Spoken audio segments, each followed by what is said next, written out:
Okay.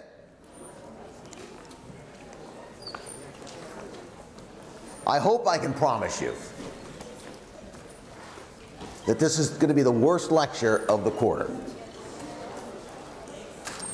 I'm just saying, I hope that I don't do any worse than today, because solids are just, I think you guys will do better with it than I, because your generation, you know, you guys have these phones that you can do just about anything.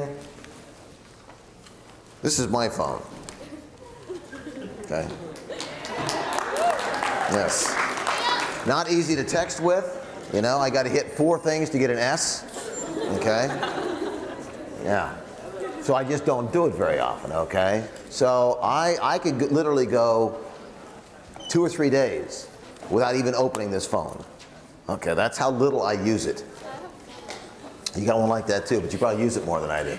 And so, but what your generation is good at is this kind of little electronic stuff. Computers, you just have it's like a second nature because you play little video games when you're kids and stuff. And so also I think spinning things. I mean, I think you guys had these games that you've played that have sort of allowed your brain to expand a bit. So I'm hoping that this solid stuff, packing of atoms and molecules together, is going to be something that you actually find that you can do, because I find I can't. I'm not much better. I'm only a 2-dimensional kind of guy.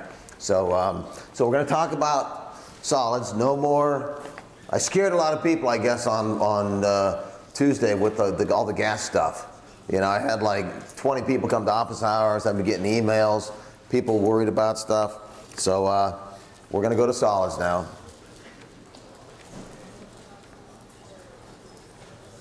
I don't want to show you that, and I don't want that. Here. Okay. Now, while I do not particularly like the subject of solids, there are certain things you must know. Okay. Now, solids, folks, we're in the Intermolecular Forces chapter. Okay?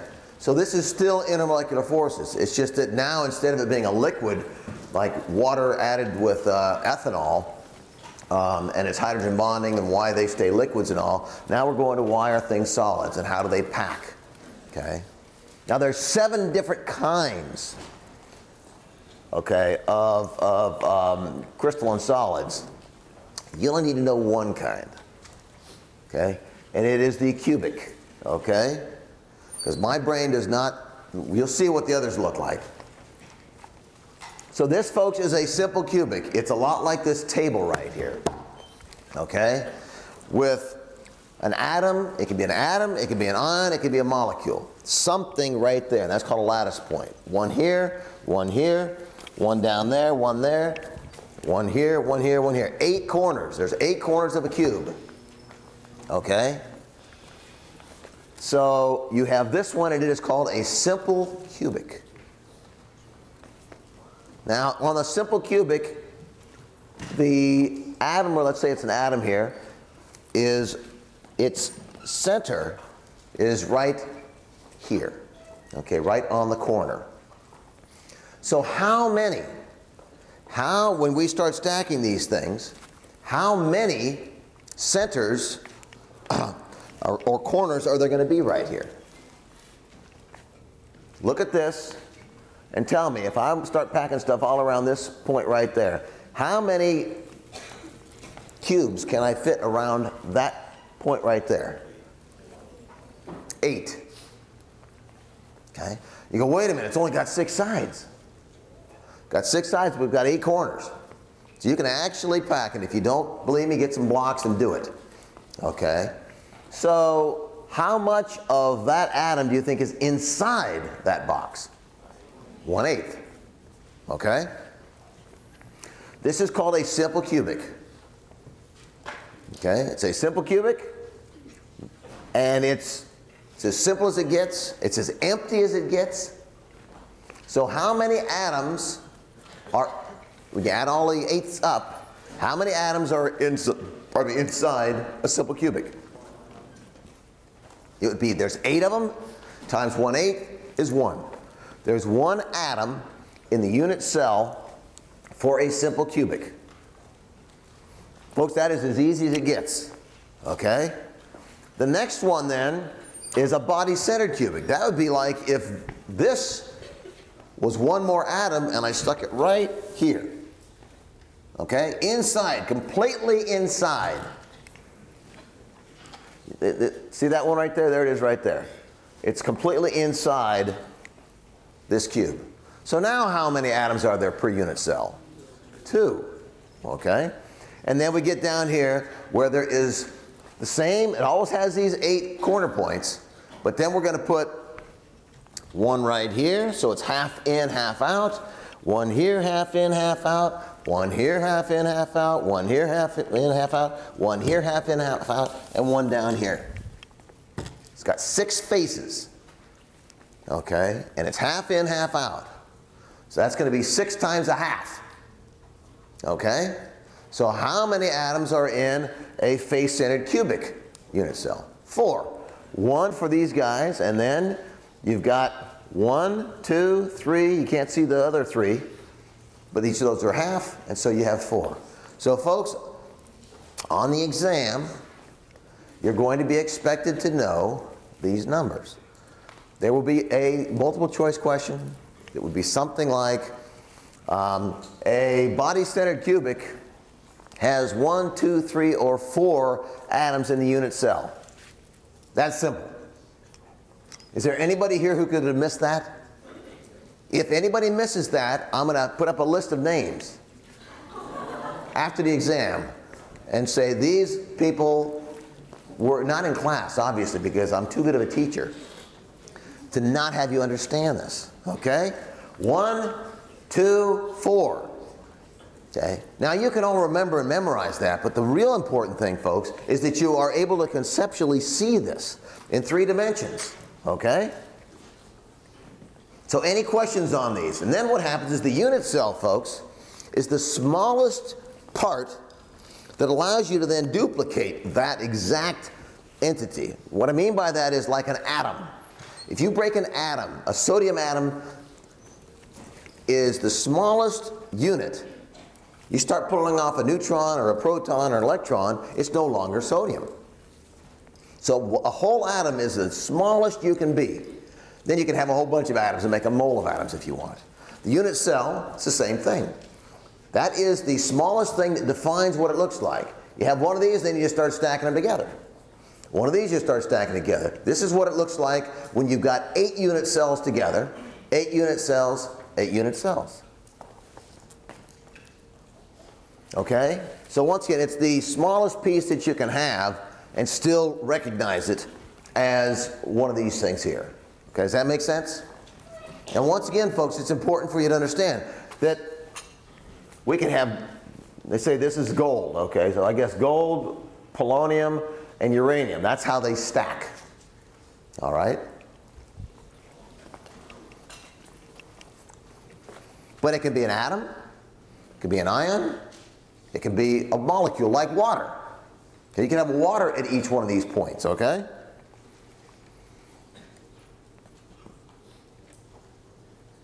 So, once again, simple cubic, body-centered cubic, face-centered cubic. Same thing. Okay, this is what I'm talking about. The unit cell looks like this. Now, is this, would you call this a cubic? No, it's not a cubic. It's something else. Some other shape.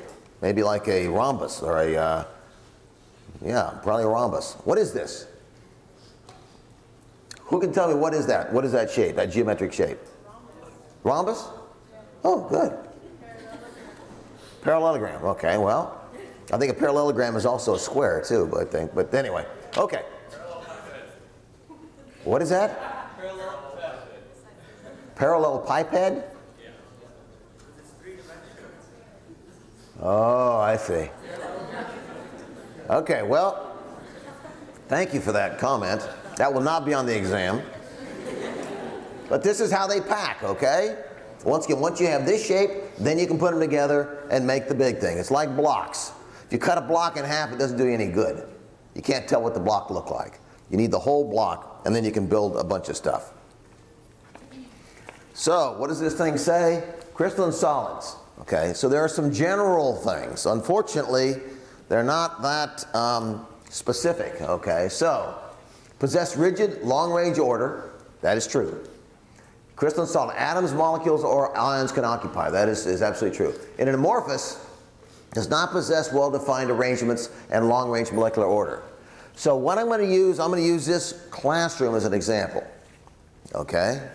If every seat were filled today, every seat, then we would say we are a crystalline solid. But there's a seat right there empty, and one there, and there's a bunch of them. So these holes tend to make it a little bit less perfect.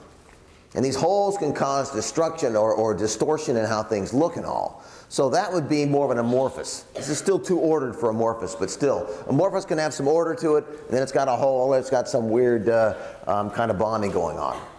So the amorphous, once again, does not have this well-defined lattice structure. And once again, the unit cell is the basic repeating structure.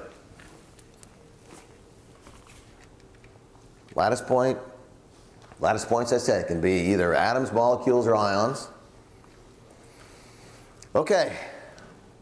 We already did this. Okay. It just looks a little bit different now. This is what it would look like. Once again, it's harder to see. I will not ask you to draw these. Okay?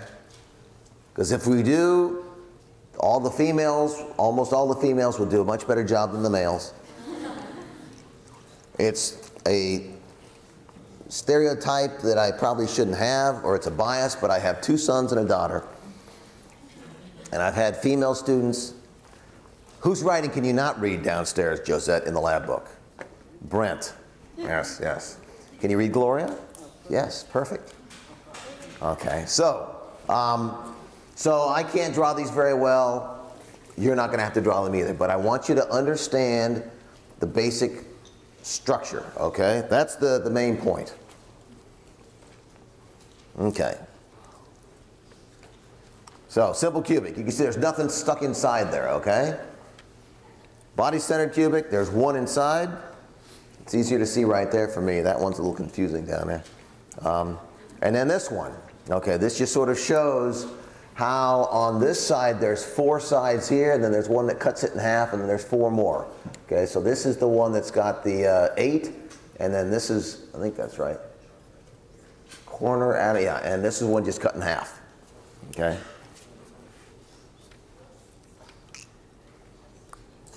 More of the same. This looks like the exact same one I just showed. Okay, we're doing the math now. You don't have to do the math on the exam. You just need to know. But you know, I don't want you to memorize it. I want you to remember, what does this thing look like? Okay, the cubic means you always have those little ones out there on the corners. You got an 1/8 times 8. Okay, face-centered. Can't get any more obvious than that. That means it's on the face. There's 6 faces.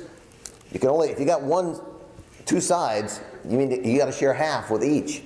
So you got a half of an atom in the face-centered, body-centered, just one stuck in the middle. Okay, so you don't need to do this math, but you very well may need to, on an exam, say that you know, a body-centered cubic has 2 atoms. This is just an example of different types of crystals. This is an atomic solid, an ionic solid. This is just sodium chloride here. Molecular solid is with water at each point. Okay, so once again, you can have any. You can have an atom. You can just have a bunch of copper. Okay, copper is something that we use. It's those kinds of metals are very good at conducting electricity and heat. That's why we have copper wires, all of your computers. And if we had an infinite amount of gold, we'd have gold instead, or gold something, because gold conducts even better. Okay. So you can have 4 different things here. Now, what I want you to, well, I think we'll come back to this, but this is a diamond. Diamonds are kind of interesting because it's just carbon. It's just like the lead in your pencil, folks. It is just carbon. It's like a chunk of coal. That's what a diamond is. Okay, and we will learn maybe next chapter or the chapter after that in thermodynamics that that there's just a tiny energy difference between a 1 pound diamond and a 1 pound piece of coal. But huge difference in price, okay? Turns out that for a diamond, it has 4 bonds. Carbon has 4 bonds, okay? And you got a carbon, and it's the unit cell. I'm not sure what the unit cell looks like there, but it's bonded to 4 things. For your lead in your pencil, which is graphite, it's got these layers where they're bonded together, but there's only 3 bonds, and then their intermolecular forces are what keep these layers together. That's why when you drag your pencil across a piece of paper, stuff just slides right off and goes right on the paper. Okay? That bond is not nearly as strong as diamond. Diamond is like one of the hardest things in the world.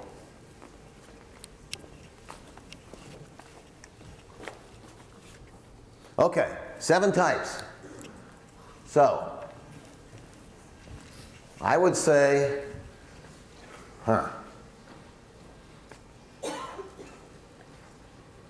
Now, do you think this is a triclinic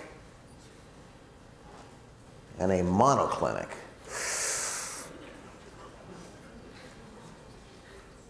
Okay, well, I'm not even going to try. You guys, that would be on the exam. This entire page would be on the exam.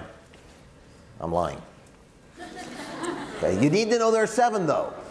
You need to know that there are 7 different kinds of unit cells. This is the only one for which you need to know how they pack in.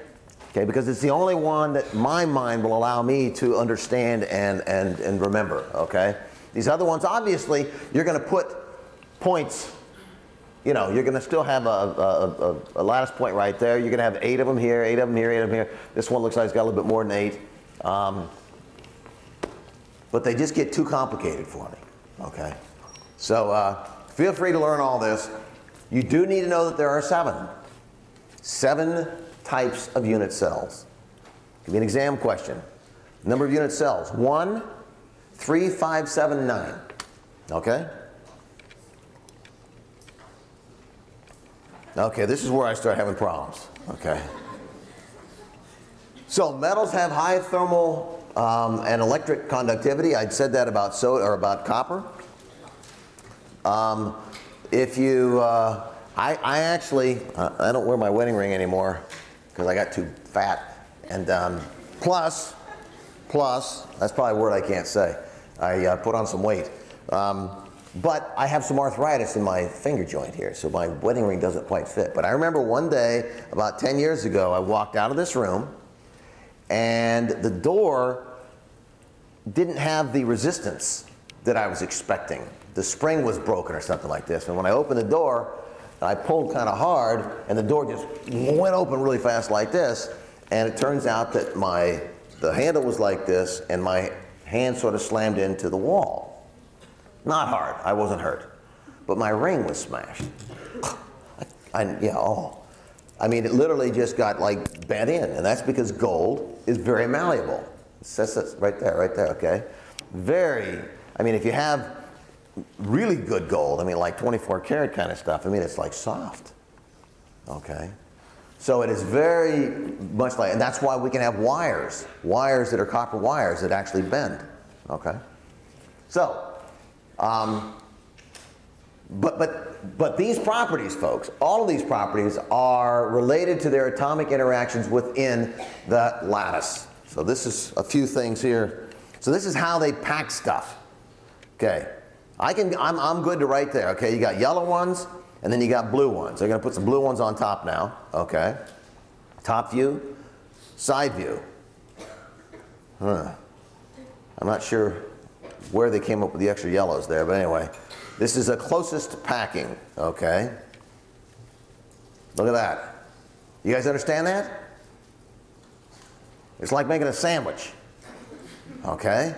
One layer on top of one layer on top of one layer. It's just that they're balls and stuff and round things or whatever, and they pack on top of each other. And nature kind of, folks, doesn't like empty space. So what that means is that there's not as many of the simple cubics as there are body-centered cubics or face-centered cubics. I mean, it's just this. I think there's something that says nature abhors a vacuum. Is that something you've ever heard? Okay. Has anybody ever heard that? Okay, well, maybe I made it up. Okay. So things tend to pack so that you cram as much stuff in as possible. Be like this room. Be nice if there were much bigger lounge chairs, right? But then you'd sleep. But then you'd be more comfortable. But right now they got you packed in like you're on an airplane. Okay, so hexagonal close packed structure. Okay.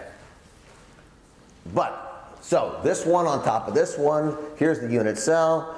Top view like this, unit cell looks like that. What does that look like? Okay, the problem is when they draw these drawings is that this thing, this blue thing is actually, I guess there's 3 of them inside, isn't there?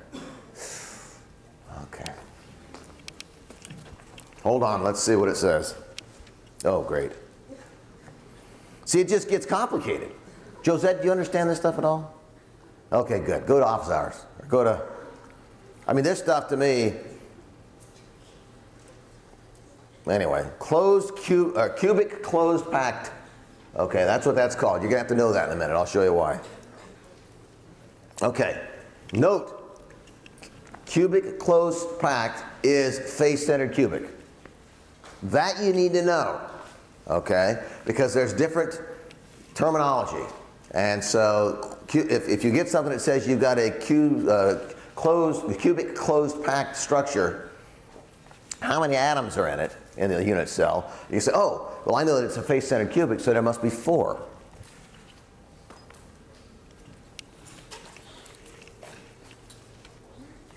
So, types, okay? Look at this first one, okay? What would you say this is? Would you call that body-centered? I'd call it body-centered. Now the zinc one looks like it's face-centered, okay, because I see a face right here. Anyway, I think it's face-centered, and it's got these other sulfurs in here. Who wants to take a guess at this? Well, maybe it's going to tell us. I don't know. You know the answer, Josette? Sulfurs. Okay, the holes. Yeah, we're going to get to the whole stuff later. Yes, thank you.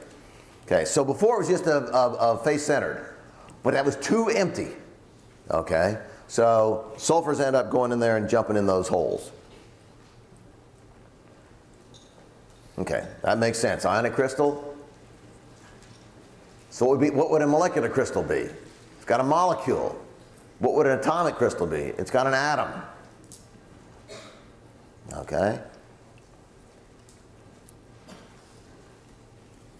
So, ionic crystal. I want you people to sort of be able to visualize something. Can somebody give me an example of an ionic crystal? It's something I talked about in class. Salt, thank you. Okay. So if I had a block of salt right here, would you say that it's hard? Brittle? If I dropped the salt, it would just shatter. Okay? And you wouldn't know it had a high melting point, but trust me, you can take some heat and put it to it, and it just sits there and it's just salt. So those are general characteristics of an ionic crystal. Okay? Think of salt.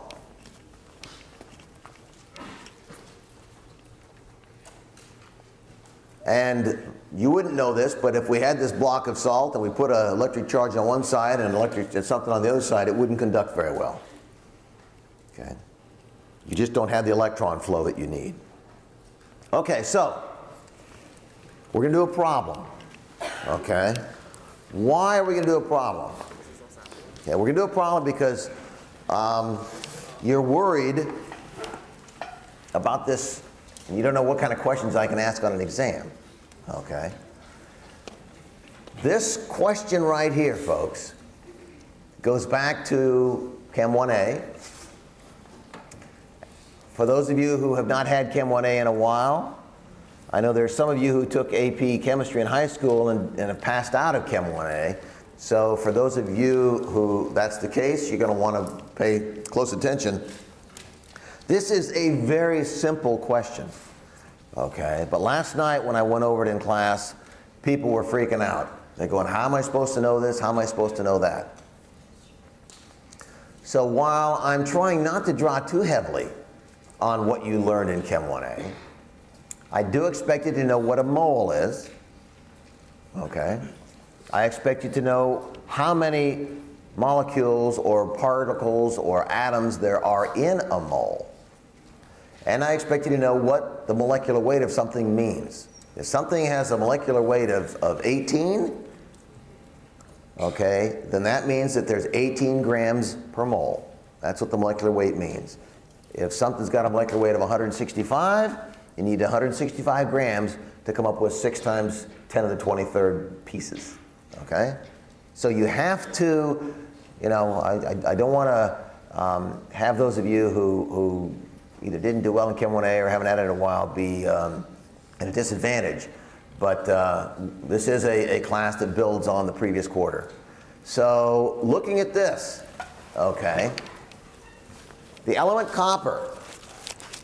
Okay, copper has a CCP packing, okay, with a face-centered, now they didn't have to tell you that, they could have just told you this. So I told you had to know this CCP was face-centered cubic, okay. How many atoms in a face-centered cubic? 4, okay. So if I were giving this on an exam, and I were taking this exam, I would just write down 4 atoms per unit cell. I would just write that down, okay. It says, the density of copper is 8,920 kilograms per meter cubed. Calculate the volume of the unit cell. Now, you might look at that and go, what the heck? Okay. It's actually quite simple. Okay, it's quite simple. Density is usually given in grams per cc. I tell you that the density of water, we did water the other day, water was at 4 degrees was 1.0 grams per cubic centimeter. Cubic centimeter is like a little sugar cube. Okay, they didn't give that. Instead, they gave like kilograms instead of grams, and they gave meters instead of cubic centimeters. Okay, doesn't matter. Why? We've got 2 units here. Okay, we have 2 units. We've got volume and we got mass. All right. Well, volume, that's what they're asking for. What is the volume? So we know we've got to leave this, the meters cubed has to show up somewhere in this equation, in our answer. Okay. But what do we know? What do we know, folks, about this? Okay. If I had been nice, I would have said the molecular weight of copper is something. 56, well, I don't know what it is. What is it? It's right there. I can't read that. 63.5? Okay. So if I'd have said that, you're going to have periodic tables on the exam. So all you got to do is say, oh, now I know I've got a mass. I get rid of the mass. I got a mass here. I got a mass there. I'm going to end up with size. Okay? So that's what it looks like. Okay, we already done that. So we have 4 atoms per unit cell. We know that. 1 mole is equal to that many atoms, right? 6 times 10 to the 23 atoms. There's your molecular weight of copper. You divide this whole thing through, you're going to get rid of moles there. And we've got grams here. We've got atoms there. And look what happens. So we know that we've got 4 atoms per unit cell. So we got that, how many grams? The mass of a unit cell is that. Very straightforward.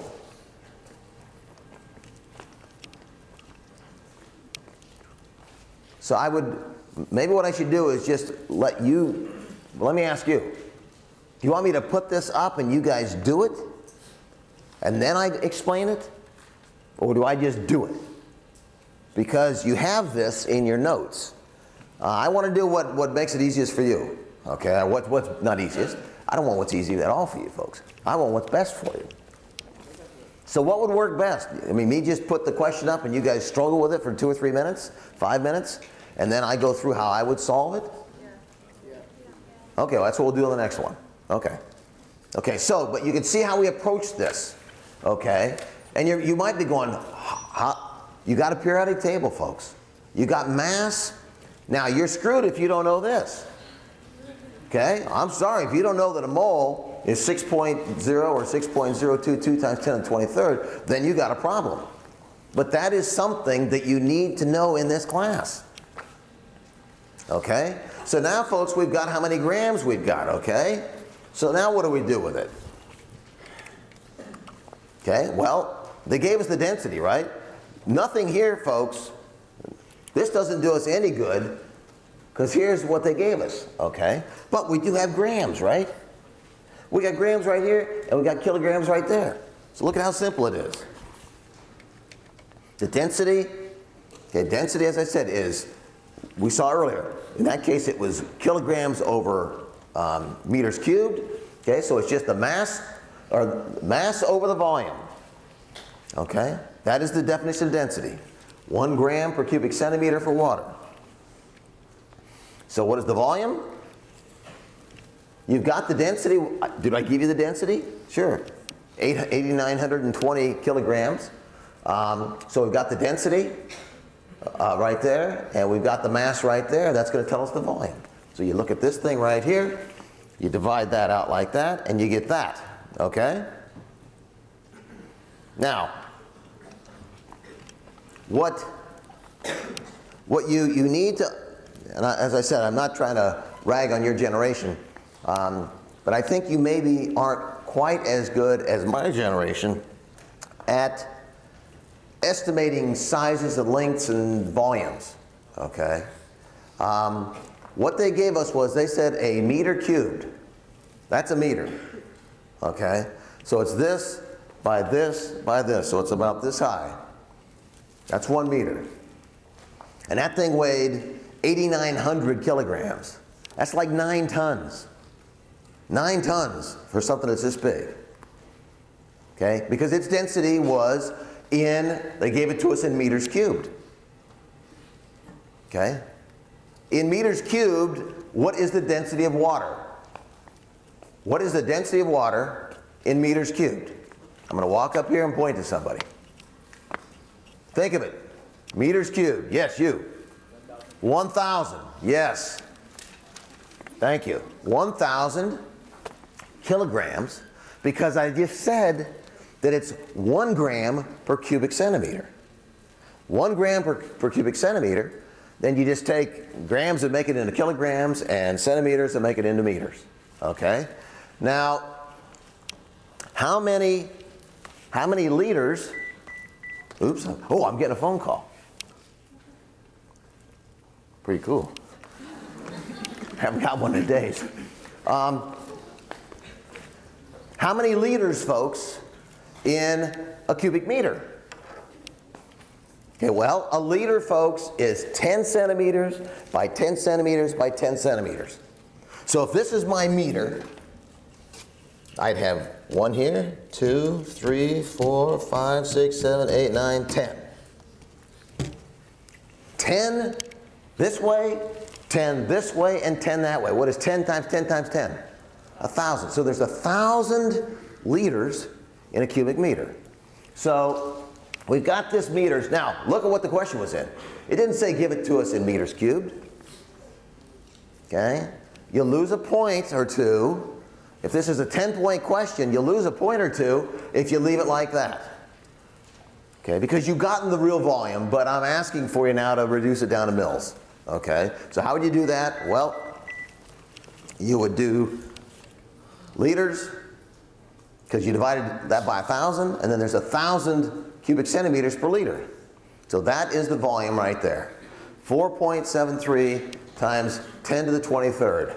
That's how big the unit cell is. And aside from knowing that it was a face-centered cubic, so you had 4 atoms per unit cell, you didn't need to know anything other than Chem 1A and some simple math. So folks, if you're given something like this where you're going, I don't have enough information, trust me, you do. Okay, you do have enough information. You got a periodic table. Anytime you got a periodic table and I ask you, if right now, okay, here's a question. Here's a question. All right?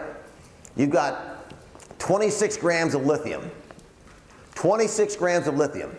How many molecules? Do it. You got periodic tables here, there, and hopefully you can. If you can't see that, no, I'm not going to tell you what to do. And don't cheat, okay? You should always bring a calculator, folks, especially in the following weeks. We're going to do a lot of stuff in class. Bring a calculator. I saw you napping there, buddy. I thought you weren't going to sleep. I know. Listen, I thought too. What happened? I don't know. I was trying.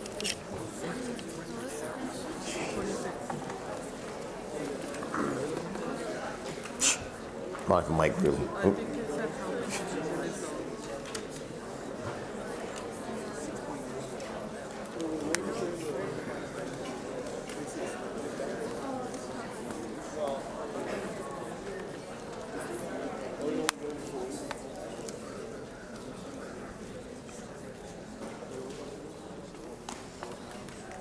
We have an answer yet? 2.5 times 10 to the 24th. Does that sound right? 2.25? What did somebody else get? Do we have an answer? I can't repeat it because I can't remember. I don't know if I said 23. 26. Okay, so 26 grams of lithium. So if I had been a nice guy and said 26 grams of lithium, how many moles? Then you would have just divided 26 by the molecular weight of lithium. And you'd have gotten, lithium is right there. So it's probably like about 6. Is that what it is? You got a periodic table. What is lithium? 6.9. Okay, so I'm going to say 7. Okay, so lithium has 7. So 26 divided by 7 is close to 4. So we have about 4 moles. Then if in question B, then I said, okay, so how many molecules is that? Then you'd say, oh, well, I got the number of moles. It's 4 times 6 times 10 to the 23rd. So it's about, 2.5 times 10 to the 24th. Okay? But, folks, I'm not always going to ask you it in a nice, give me A, give me B, give me C, give me D to kind of let you work your way through. Okay? This time all I said was, you got this many grams. I didn't ask how many moles it was. I asked how many molecules it was. Okay? So sometimes, folks, it's not as easy to see how do you get from A to Z? Okay? And folks, let me tell you something. For those of you who go on to organic chemistry, okay, my problem in organic chemistry was that it wasn't solving problems like this. It was that you had to memorize that if I add a laser pointer plus a bottle of Diet Pepsi, that then you get this thing, okay? And then you add 2 other things together to get something else. And then if you add those 2 things together plus this, you get something else. So you had to memorize these 100 or 200 different reactions. And then it was like, make this, okay? Well, I wasn't smart enough to have memorized them the first time, or I was smart enough, I just was too lazy. And so, going from, literally some of the reactions are 20 steps. 20 steps. Now if they'd have asked me, make this into this, and I'd go A plus B goes to C. And then they say, now, take C and make E. I go, oh, C plus D goes to E. They don't do that. They say, starting with A, make Z. So there's no hand-holding, folks, okay? It's not easy. And that's why you have to know, it's like trying to do a crossword puzzle with a small vocabulary. Okay? It's tough. Okay? So I'm not going to ask you, I'm not going to give you the stepwise questions all the time. All right? So, you see how you solve this? Let's try the next one. Okay? So, folks, this is a legitimate question for an exam or something like this. And you have to know hardly anything about solids, except for the fact that it said that it was face-centered cubic. Okay, I drew this one.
Okay, so how many of you really don't have a clue on how to do this? That's why I'm here, folks, okay? You don't have a clue? I'm here to try and clue you in, okay? And once again, to show you that, I haven't said this in this class, I think, but that units are our friend, okay? I honestly can't remember how to do most of these problems, okay? But I look at this right here and I say, oh, I think I got grams per mil and I got mils, okay? So that already tells me what I'm going to be dividing or multiplying by at some point, okay? Because I need molecules, okay? I need molecules. That's what Avogadro's number is. And so, so you're going to take your information knowing how many atoms are in a unit cell, okay? How many are in an hexagonal unit cell? 2 atoms, okay? So you got 2 atoms. So now you've got atoms, you've got grams per mil, and what else? Yeah, you got size, you got mils here, mils there, grams there, and you got atoms. Perfect. That's all you needed. Does that help anybody? So once again, the mass is equal to, once again, density is equal to volume, mass over volume. So this is just a rearrangement of that. So you've got 8.5 grams per mil, okay, times that many mils. Now why are we multiplying it by this? Because it's mils in the bottom. You knew you had to either divide one by the other, okay? And so you had a 50-50 chance of dividing the right one. So you got mils here in the denominator, so you multiply this by mils, and you're just going to end up with grams and a little tiny, tiny bit, okay? So the mass is going to be some tiny little number in grams. Look at that. 3 times 10 to the 23rd grams, okay? That is how many grams in a unit cell, okay? Does that make sense?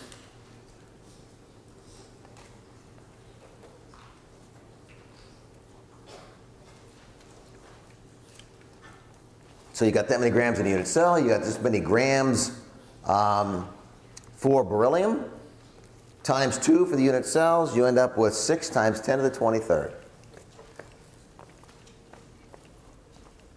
Now folks, I would not give you an example, I would not give you a question like this on the exam without having gone over something like this in the class. Because it's a little bit convoluted, okay? For those of you who took Chem 1A, loved Chem 1A, did well in Chem 1A, then this is a pretty straightforward, maybe a little rust on you, but this all makes sense to you. Others are going, oh man, I hope he doesn't ask this on an exam, okay?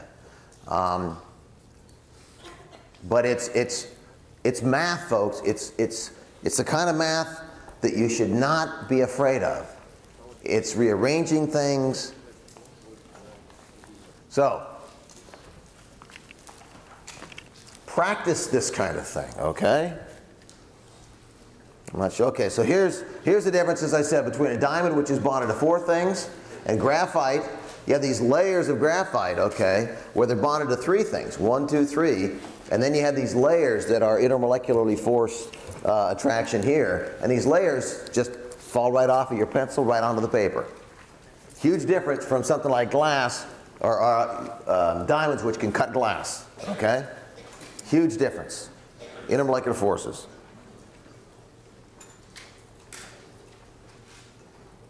Okay, so once again, nothing here that's a surprise. We've already said this. That in this case, we've got the, oops, laser pointer's dead. Oops. So we have atoms here, atoms there. Lattice points are occupied by atoms. This stuff, think of a diamond. Hard, brittle, high melting point.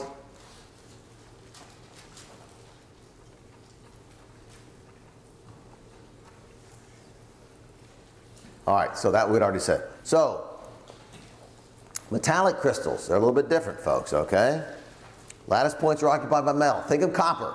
Copper's a metal. So let me show you. It'll show you right here. Okay, so the majority, the nucleus is right here. Okay, and that's everything except the valence electrons. Okay, it's only the valence electrons that are in this gray area. This is the nucleus here, and the inner shell electrons.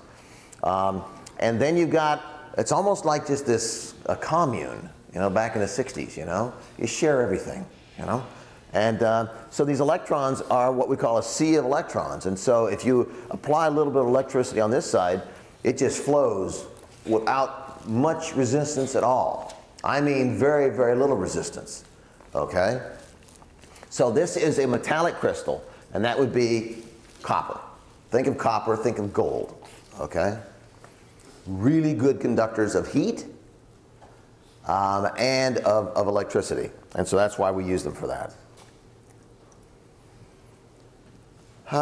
This is in your notes. Look at it. So this is an example. This is a class filled with people. Okay? This is a class. Look at this. This right here looks a lot like this. Okay? There are parts over here that do look like the actual very nicely organized crystal. But in this case, when things kind of went together, they didn't quite go together as nicely. And so then you end with this non-crystalline quartz glass, okay, which has different properties than this would. All right? This is what it looks like when you've got empty seats. How many of you have ever heard of like the grading of a diamond? Okay, they grade diamonds. You know, you can have like good, better, gemstone quality. What do you think that means? Diamonds are made by taking like coal and putting them under high pressure for millions of years and temperature. And sometimes there's some stuff that gets in there. Okay? A perfect diamond would be just carbon and packed like, it's kind of like that. Okay? But a diamond that has flaws is one that has, you know, some imperfections in the structure. So the better the diamond, the more expensive it's worth, or the more expensive it is, and the fewer of these it has. Yes? What does it mean by the carats? Like now there's carats is just a weight. Oh. It's actually the weight of and I don't know what one carat is, but it's a weight. I don't know. And it comes from long, long ago. Questions? Okay, so once again, this is the non-crystalline, this is the crystalline.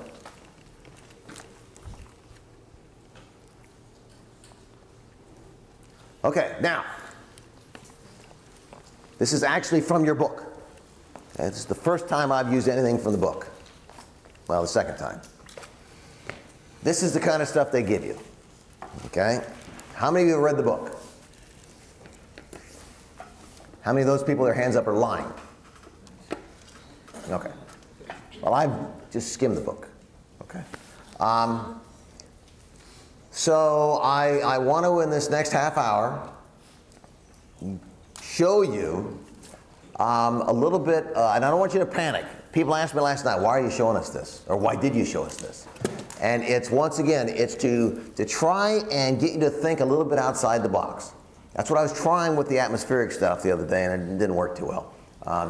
So I'm going to try something that, rather than me just blabbering, actually to show you something. Okay? So this is a math thing using atoms or molecules as a guide. Okay? So will there be something like this on the exam? Probably not on the first or second exam, but it could be on the final. Okay, there could be something, because on the final you got 2 hours, a little bit more time to think, and I want to challenge some of you. But I can't say for sure, okay? But please pay attention. It's simple math. It's logical stuff. It's stuff where I think you folks, you get to a point, just like you did on the last 2 questions, like, geez, I don't know where to go with this. I don't have enough information. I don't know this. I'm going to show you that you actually do have information. That you can be asked a question that you've never seen before, you can actually solve it. Okay? So we're going to start with filling spaces. Okay? I told you that the nature abhors a vacuum, so we're going to start with a simple cubic. I want to get it all the way down to right there. Okay. So the question is, in terms of filling spaces, if you have something like this, how much space is empty space? How much space doesn't have the atom in it? Okay? So who can tell me what is the equation for the area of a circle? Pi r squared. Pi r squared, okay? Now, what is the equation for a square? It's going to be, you know, length times width. Okay, and since they're the same, it's going to be this times itself. We understand that. So we've got a box, or a square, and we've got a circle. So if I told you right now that this radius was, I'm going to tell you that right now, okay? That this is 1 centimeter. Okay? 1 centimeter. What is the packing efficiency? How much of this box is filled with that atom? Do it. Do it right now. 1 centimeter right there. What? Okay, I don't know. Don't. So I'm asking you what the efficiency is. I'm not asking you how much. I'm saying, okay, look, you got to take into consideration two things. You got this volume and you got that volume. I want to know, what is the percentage? How much of it's filled? Do it right now. You don't need anything from me.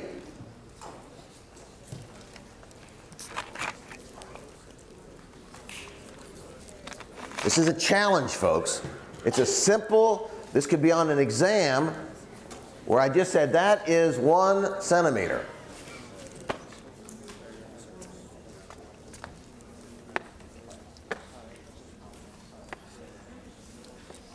So people, you need to bring your calculators. You need to be interactive. Maybe I talk too much and don't listen enough, okay? So from now on, you will be docked 10 points if you don't bring a calculator.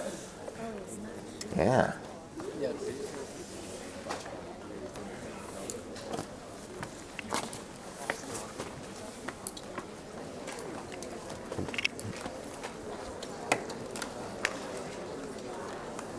Okay, I'm taking this noise as that you know the answer.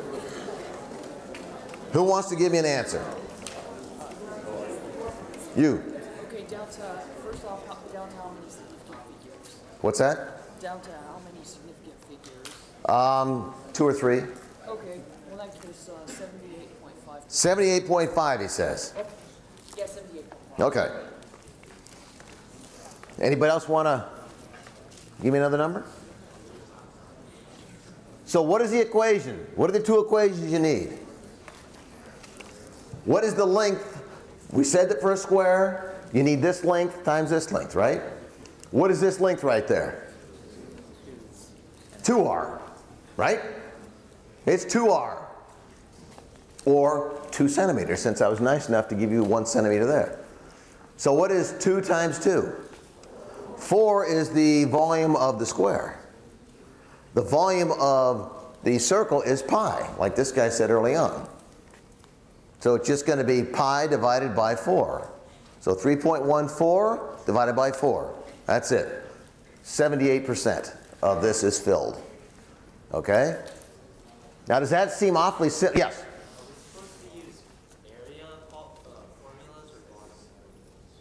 This was just, I said, just a square, not a cube. Yeah, this is just that.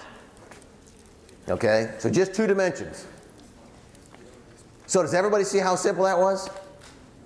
Was that simple, or am I just out of touch? Can I have some response? Was that, yes? You're raising your hand. Oh, you got your thumbs up. Simple, he says. Was it simple before I did it? So you folks got that. Good. You didn't need anything. Hey, some of you didn't get it. Thank you for acknowledging that. Okay, now do you see how to do it? Okay, do you see how, and did I have to teach you any chemistry for this?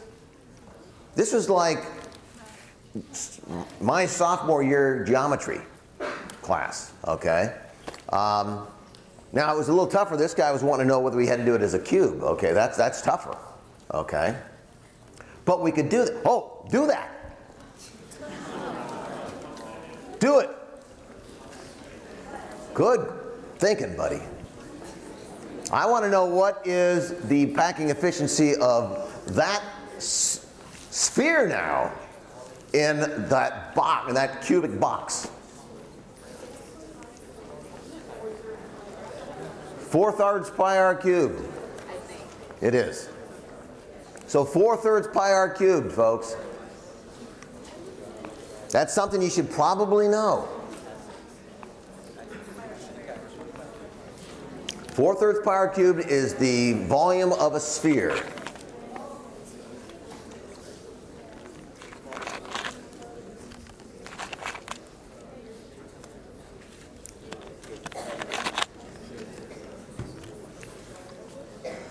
Now it's got to be fast, folks, because I made R1. Okay? So you should be able to do this problem in about less than a minute. You got it done? All right. What's the answer? I don't know the answer. Sounds about right. Okay. Who's got an answer? You. 52%. Okay?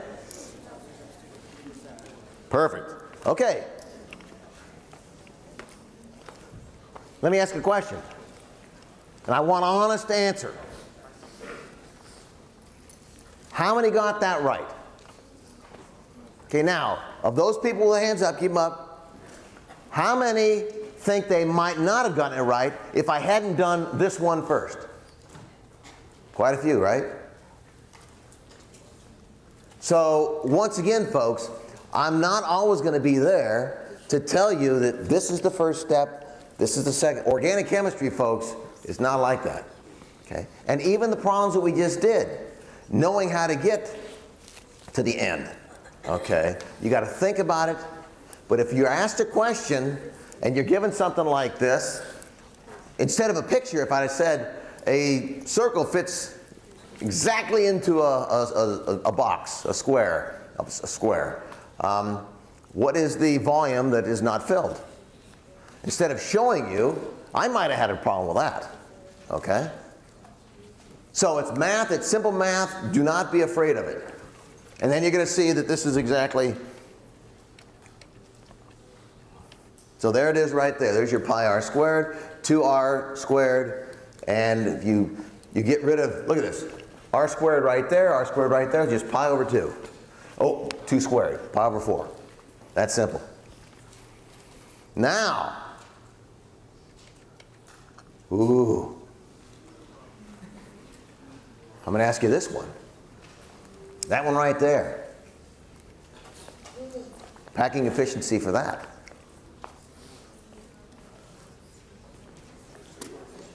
Okay, now, how many know what the, because, okay, you all know that what the you know, what the equation is for a circle or a sphere. Okay, this is once again, this is 2 dimensions again, not 3 dimensions. It's just 2 dimensions. So this can be pi r squared, okay, for that area.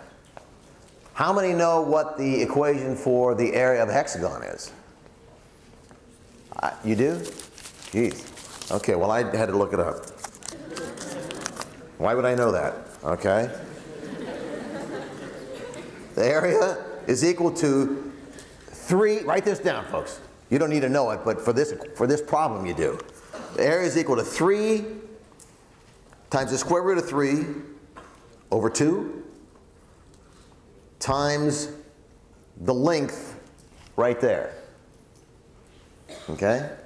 So that was, the area is equal to 3 times the square root of 3 over 2 times the square of that area right there. So let's say L squared. So, do you understand that? So now I want you to figure out in this box right there, or that one, it doesn't matter, they're all filled, what is the efficiency in terms of packing for circles in a hexagon as opposed to circles in a square?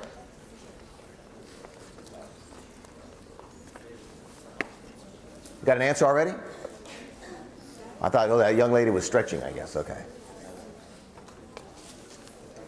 So don't forget, the area is 3 times the square root of 3 over 2, and then the whole thing's times L squared, that length squared.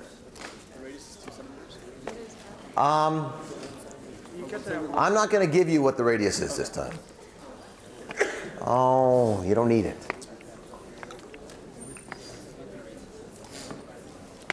Yes?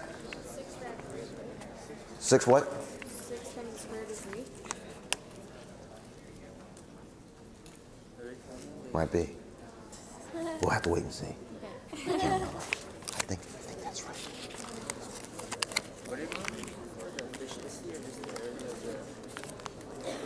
Okay, oh yeah. So we want the, okay, we don't just want that, yeah. We want, what is the efficiency? How much of that dark stuff is there in there, okay? Or actually, how much of the light blue is there? So we want a percent, just like we had here. Is it radius 1? What? For which one?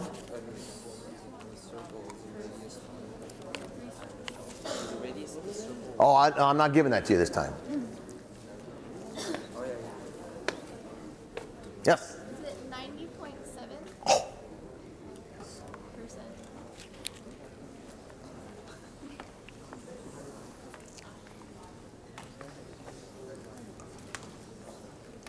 Okay, how many of you got about, are you done? How many got about 90%? Ooh. How about 91%? Okay. So I didn't need, folks, to give you what the radius was. Why not? This is where you got it all right here. Okay?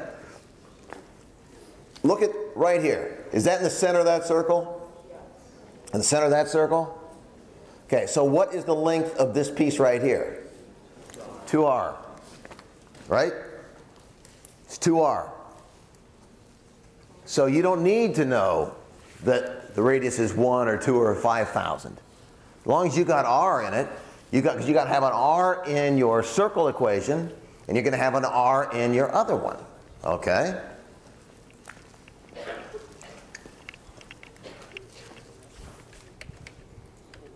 So we got, this is the only part you got, and it's a little bit tricky.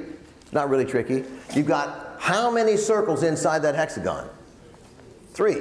1, and then you got a third. You got 1, 2, 3, 4. You got 6 thirds. So 6 times a third is 2, plus 1 is 3. So you've got 3 circles. So you need to have 3 circles in one hexagon. So when you multiply this thing through, you end up with this. There's your 3. Then it's just pi r squared. Don't need to have what the r is. Okay, and down here, okay, remember we had a, what do we have? 2. We had a 2. What did we have? Gosh darn it. I got too much crap in. Oh, no, I've lost it. 3 rad 3 over 2. Thank you. There it is right there. So this had been a 3 in the front, and that's right, 3, square root of 3 over 2. But the length here, folks, is 2r, right? L is 2r. So you square that, so you get rid of your squares, and you had a 2 and a 2. There'd been a 2 underneath this. Okay, so you get rid of that, and it's going to be 2 times the 3, so it's just a 6. Okay, so then you just divide everything in. You got your r's, you got this, and in the end, you get 90.7. Okay? This is simple math. Has nothing to do with chemistry. I mean, you could get this on an SAT or something. Okay? As long as they gave you a whole bunch of equations at the back, because I would not expect you to remember what hexagon is, because I can't remember. So folks, this is a question from your book. Okay? It's the kind of thing that they would like you to be able to do, but it's simple math and geometry. And it's common sense. Okay? If I had not the first time told you that this was 1, some of you would have freaked out. Because with 1, you had a number you could plug in. In the end, it was really just pi r squared over 2r squared. You didn't need to know that it was 1. So folks, sometimes you need to look a little bit deeper. You got to say, oh my gosh, I don't have enough information. And in reality, you do have the information. Or you don't need the information. You don't need to know what R is here. So once again, folks, it's math. It's a math exercise. It's the kind of thing, though, that I can ask you a question on packing efficiency, and you do some math on an exam. Okay, this one, I just am going to show you what it looks like. Okay. Okay, just assume that's correct. Why am I showing you this? I'm not sure. Hold on. Maybe I'm just going to keep pushing this button.